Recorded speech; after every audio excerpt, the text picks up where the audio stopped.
Hello, I'm the FanFic Critic. I read it, you listen.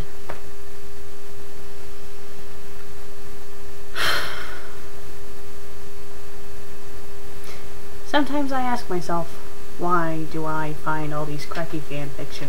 And why do I read them out loud? Why can't I find good fanfiction? Excellent fanfiction? Fantastic fanfiction?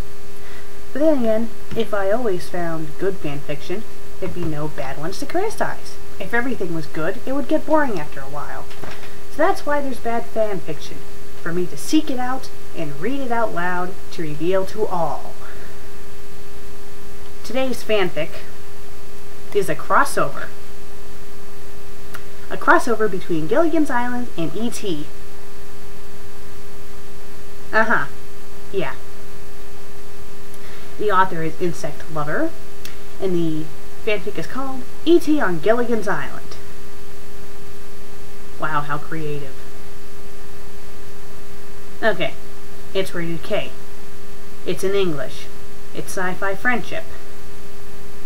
And it's 3 chapters long. That's actually a bad thing. This fanfic is gonna be a long one.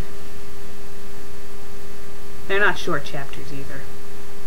So folks, bear with me as I read this fanfic out loud to you.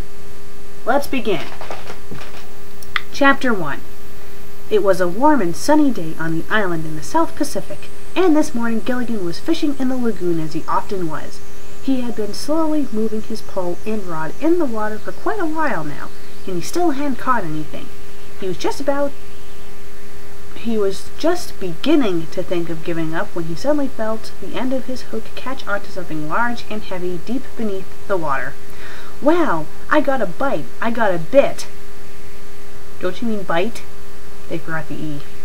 He exclaimed as he began trying to reel in whatever he had caught. It was so heavy it strained his muscles terribly, and he began to fear he would let it go any moment. "Hey, Skipper! Skipper! Help me!" he called out desperately to his captain. "Little buddy, what'd you catch?" exclaimed the skipper as he came running, and saw Gilligan looking like he was about to lose his balance as he continued to struggle. "I don't know, Skipper," cried Gilligan, "but it sure isn't wanting to be caught." Well, no shit. If I was a fish and if someone was trying to catch me so they can, I don't know, eat me, I wouldn't want to be caught either. The skipper quickly got behind Gilligan just as he was about to fall off his feet, and using all of his strength in his large muscular body, he pulled Gilligan forward as Gilligan pulled his catch forward from the lagoon. Okay, this massive, humongous sentence needs to be broken down some. Reading it made no sense. After a few moments of hard struggling, the thing which had been caught was pulled out of the water and onto the sandy shore. It was about 5 feet in length and had a dark purplish color and seemed to have no shape. I didn't know that E.T. was purple. I thought he was brown. The skipper and Gilligan bent down before it and examined it closely. "Why, Gilligan!" exclaimed the skipper in astonishment with a note of disappointment. "It's an octopus. You've caught a giant octopus." Okay, so why is the skipper disappointed? "I have, Skipper? Wow!" exclaimed Gilligan in amazement. "What's an octopus? And why are you disappointed?" The skipper frowned. "It's like a squid, only much bigger," he explained. "Are you going to explain why you're disappointed? Is he just disappointed for the sake of being disappointed?" If you're going to put something down, explain it! The same thing with that Mrs. Lovett's lesson story where for some reason her dress was dirty and it was never explained. If you're going to put something down, explain it. Okay? "Its arms seem to be tucked into it like it's holding on to something," the skipper observed. "Let's see what it is." So they carefully turned the great sea creature over onto its other side. When it was facing them from the front, they saw its 8 long, thick tentacles were wrapped tightly around a small creature half its size. It was dark brown in color, with a bulging blob-like body and tiny feet supported by very short legs and very long arms, which were tucked in front of him as he was clutching at his chest. Okay, for one half of the sentence, they say it, and then all of a sudden they go to him. So is he a boy or is he just an it? Does it have a penis or what? How can they tell it's a guy? His head was oblong shaped and his were and his were And his were huge and bulbous, and closed as it lay completely still in the octopus's tight embrace. I think they're missing a word. Eyes. They're missing eyes. People, when you're writing fanfics, check your frickin' grammar. Please. Check it. Read it over a few billion times before you post it on the web. Because when you make simple grammar mistakes like this, people are going to think you're an idiot. What in the world is that thing? Exclaimed Gilligan as he stared wide-eyed at the completely nondescript creature.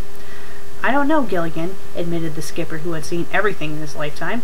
We'd better let the professor see it. So the two of them carried the creature still wrapped in the octopus to the professor's hut. Did they ever think about unwrapping it from the octopus? Along the way, Ginger and Marianne saw them, and so did Mr. and Mrs. Howe. Gilligan, what on earth did you catch? Exclaimed Marianne when she saw it.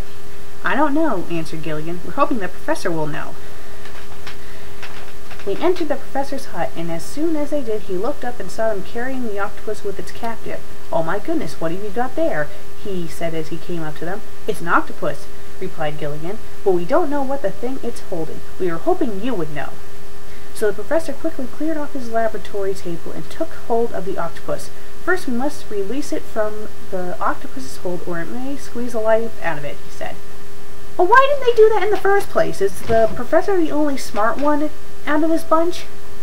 Well, obviously, yeah, he is the professor, but still, anyone with a brain, and for all we know, Ichi's probably dead, because we don't know how long he was underwater. We'll just carry him over and we'll keep him squeezed as he's being killed by the octopus. Anyway, so they began carefully prying off the octopus's extra-large tentacles, which were so tightly grasped around the little creature's chest and abdomen. Okay, get rid of so, because if you put so in there, you make it seem like you're going to continue the sentence. You guys get what I mean, I hope. Anyway, when they finally pulled the last one free of it, the creature remained perfectly still and motionless with its eyes closed. Is it dead? Asked Gilligan. It's hard to say, replied the professor. He laid his hand against the creature's face and the other one against its chest. Though I seem to detect no respiration or heartbeat, it may yet still be alive and just needs to be just be in need of revival. I know CPR, Ginger said with enthusiasm. She then took a look at the creature's frog-like countenance. How about appearance? That makes more sense than countenance. But let's say that for the last resort, she added quickly. The professor smiled understandingly. Bitch. He then held the creature up carefully and began patting its back gently but strongly, while at the same time rubbing and patting at its chest. Gilligan looked extremely worried. If it's dead, will you have to bury it here? He asked gloomily. Well, of course you're going to have to bury it. I mean, what else would you do with it, Gilligan? Fly it off into space, attach a bunch of balloons to it, and have it float off in the middle of nowhere? Are you going to just dump it back in the ocean so it can be fish food? I mean, come on, what a stupid question. No, we're just going to leave it on the beach and let it rot. I suppose so, little buddy, replied the skipper solemnly. After all creatures deserve our respect. Well, what is it, anyway? Asked Gilligan curiously. Well, the skipper pondered, it came out from the sea, and it has a face like a turtle. So it's a turtle without its shell, exclaimed Gilligan, as though they made a brilliant discovery. Nonsense, my boy, declared Mr. Howe. The creature has more the body and shape and face of a primate, if I do say so myself, so it's a bald water monkey, exclaimed Gilligan, as enthusiastic as ever. Gilligan, will you be quiet? The skipper yelled as he swatted at Gilligan with his hat.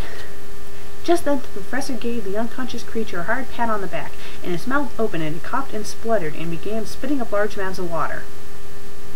It's alive, exclaimed the professor in relief. No shit! It lives, little buddy, it lives, exclaimed the skipper in delight as he took Gilligan's hands and jumped up and down with him.